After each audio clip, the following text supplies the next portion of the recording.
ಎಲ್ಲರೂ ಒಟ್ಟುಗೂಡಿದ್ರೆ ಎಲ್ಲರದ್ದು ನಿಮ್ಮ ಲೈಫಲ್ಲಿ ಕಾಂಟ್ರಿಬ್ಯೂಷನ್ ಇದ್ದರೆ ಡೆಫಿನೆಟ್ಲಿ ಗೆಲ್ತೀವಿ, ನಮ್ಮ ಗುರಿನ ಮುಟ್ತೀವಿ ಅನ್ನೋಕ್ಕೆ ಇದೇ ಬೆಸ್ಟು ಎಕ್ಸಾಂಪಲು.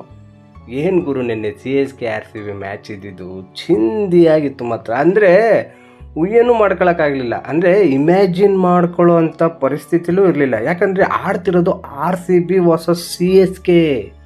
ಅದು ಚೆನ್ನೈಯಲ್ಲಿ ನಾವು ಗೆಲ್ತೀವಿ ಅಂತ ಅಂದ್ಕೊಂಡೇ ಇರಲಿಲ್ಲ. ಯಾಕಂದರೆ ಲಾಸ್ಟ್ ನಾವು ಗೆದ್ದಿದ್ದು 2008 14ರಿಂದ ಗೆದ್ದಿದ್ದು ಆಲ್ಮೋಸ್ಟ್ 6205 ದಿನ, ಸತತ 17 ವರ್ಷ ಆದಮೇಲೆ ಅದನ್ನು ಬ್ರೇಕ್ ಮಾಡಿದ್ದೀವಿ ನಾವು. ಸೊ ಅಲ್ಲಿವರೆಗೂ ನಾವು ಚೆನ್ನೈನ ಸೋಲ್ಸೇ ಇರಲಿಲ್ಲ. ಅಂದರೆ CSKನ ಅವ್ರ ತವರಲ್ಲಿ ಸೋಲ್ತಿರಲಿಲ್ಲ, ಹೋಮ್ ಟೌನಲ್ಲಿ.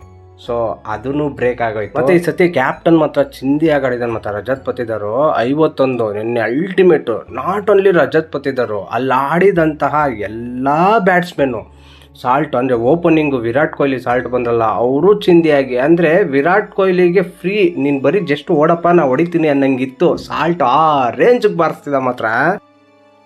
ಟಾಸ್ ಸೋತರು ಮೊದಲ ಬ್ಯಾಟ್ ಮಾಡುವ ಅವಕಾಶವನ್ನು ಪಡೆದ RCB ತಂಡದ ಆರಂಭ ಭರ್ಜರಿಯಾಗಿತ್ತು. ಆರಂಭಿಕರಾದ ಫಿಲ್ ಸಾಲ್ಟ್ ಹಾಗೂ ವಿರಾಟ್ ಕೊಹ್ಲಿ ಮೊದಲ ವಿಕೆಟ್ಗೆ ಉತ್ತಮ ಜೊತೆಯಾಟದ ಕಾಣಿಕೆ ನೀಡಿದರು. ಈ ವೇಳೆ ಫಿಲ್ ಸಾಲ್ಟ್ ಅಪ್ಡೇಟೆಡ್ ವರ್ಷನ್ನಲ್ಲಿ ಬ್ಯಾಟ್ ಮಾಡಿದ್ದು ಕಂಡು ಬಂದಿತ್ತು. ಇವರು ಇನ್ನಿಂಗ್ಸ್ನ 2ನೇ ಓವರ್ನಲ್ಲಿ 16 ರನ್ ಸಿಡಿಸಿ ತಂಡಕ್ಕೆ ಆಧಾರವಾಗಿ ನಿಂತರು. RCB ತಂಡದ ನಾಯಕ ರಜತ್ ಪತಿದಾರ್ ಮಹತ್ವದ ಪಂದ್ಯದಲ್ಲಿ ಅಮೋಘ ಪ್ರದರ್ಶನ ನೀಡಿದರು. ಇವರು ತಮ್ಮ ನೈಜ ಆಟವನ್ನು ಆಡಿ ತಂಡ ತಮ್ಮ ಮೇಲೆ ಇಟ್ಟ ನಂಬಿಕೆಗೆ ಪೂರಕವಾಗಿ ಬ್ಯಾಟ್ ಮಾಡಿ ತಂಡಕ್ಕೆ ಆಧಾರವಾದರು. ರಜತ್ ಪತಿದಾರ್ 32 ಎಸೆತಗಳಲ್ಲಿ 4 ಬೌಂಡರಿ 3 ಸಿಕ್ಸರ್ ಸಹಾಯದಿಂದ 51 ರನ್ ಬಾರಿಸಿ ತಂಡದ ಮೊತ್ತವನ್ನು ಹಿಗ್ಗಿಸಿದರು. ನಿಜವಾಗ್ಲೂ ಗುರು, ನಿಜ ಹೇಳ್ಬೇಕಂದ್ರೆ ನಿನ್ನೆ ಮ್ಯಾಚಲ್ಲಿ ಖಡಕ್ಕಾಗಿ ಕ್ಯಾಪ್ಟನ್ಸಿ ಮತ್ತು ನಾನೇನು ನಂದು ವ್ಯಾಲ್ಯೂ ಏನು ಅಂತ ಸಖತ್ತಾಗಿ ತೋರಿಸಿದ್ದಾರೆ. ಮತ್ತು ಟೀಮು ಇವ್ರ ಮೇಲೆ ಇಟ್ಟಿದ್ದು, ಟೀಮ್ ಮ್ಯಾನೇಜ್ಮೆಂಟ್ ಇವ್ರ ಮೇಲೆ ಏನು ನಂಬಿಕೆ ಇಟ್ಟಿತ್ತಲ್ಲ ಅದನ್ನಂತೂ ಸಖತ್ತಾಗಿ ಉಳಿಸ್ಕೊಂಡವ್ರೆ. 2 ಮ್ಯಾಚಲ್ಲಿ 2 ಗೆದ್ದಿದೆ RCB. ಅದರಲ್ಲಿ 2ನೇ ಮ್ಯಾಚಲ್ಲಿ ಮೇನ್ ಪ್ರಮುಖ ಪಾತ್ರ ಕ್ಯಾಪ್ಟನ್ ಆಗಿದ್ದಂಥ ರಜತ್ ಪತಿದಾರ್ ಮಾಡಿದ್ದಾರೆ ಅಂದರೆ ತಪ್ಪೇ ಆಗಲ್ಲ. ನಿಜವಾಗ್ಲೂ ಆ ರೇಂಜ್ ಬ್ಯಾಟಿಂಗ್ ಆಡಿದ್ರು ಮಾತ್ರ. ಲೈಫ್ ಸಿಕ್ತು ಇವ್ರಿಗೆ, 1 ಅಲ್ಲ 2 ಅಲ್ಲ 3ರಿಂದ 4 ಲೈಫ್ ಸಿಕ್ತು. ಅದು ಚೆನ್ನೈಯವರ ಒಂದು ಮಿಸ್ಟೇಕ್ ಇರ್ಬೋದು, ಅಂದರೆ ಫೀಲ್ಡಿಂಗ್ ಮಿಸ್ಟೇಕ್ ಇರ್ಬೋದು, ಕ್ಯಾಚ್ಗಳು ಬಿಟ್ರು. ಬಟ್ ಅದನ್ನು ಸಖತ್ತಾಗಿ ಯುಟಿಲೈಸ್ ಮಾಡ್ಕೊಂಡ್ರು ಮಾತ್ರ ಇಲ್ಲಿ. ಮತ್ತು ನಿನ್ನೆ ಮ್ಯಾಚಲ್ಲಿ ಇನ್ನೊಂದು ಮೇನ್ ಹೈಲೈಟೆಡ್ ಅಂದರೆ ಟೀಮ್ ಡೇವಿಡ್. ಕೊನೆಯಲ್ಲಿ RCB ತಂಡದ ಪರ ಟೀಮ್ ಡೇವಿಡ್ ಅಬ್ಬರಿಸಿದರು. ಇವರು ಅಬ್ಬರದ ಆಟದ ಪರಿಣಾಮವೇ ಬೆಂಗಳೂರು ತಂಡದ ಸ್ಪರ್ಧಾತ್ಮಕ ಮೊತ್ತವನ್ನು ಕಲೆ ಹಾಕುವಲ್ಲಿ ಸಫಲವಾಯಿತು. ಇವರು 8 ಎಸೆತಗಳಲ್ಲಿ 1 ಬೌಂಡರಿ 3 ಸಿಕ್ಸರ್ ಸಹಾಯದಿಂದ ಅಜಯ 22 ರನ್ಗಳನ್ನ ಸಿಡಿಸಿ ತಂಡಕ್ಕೆ ಆಧಾರವಾದರು.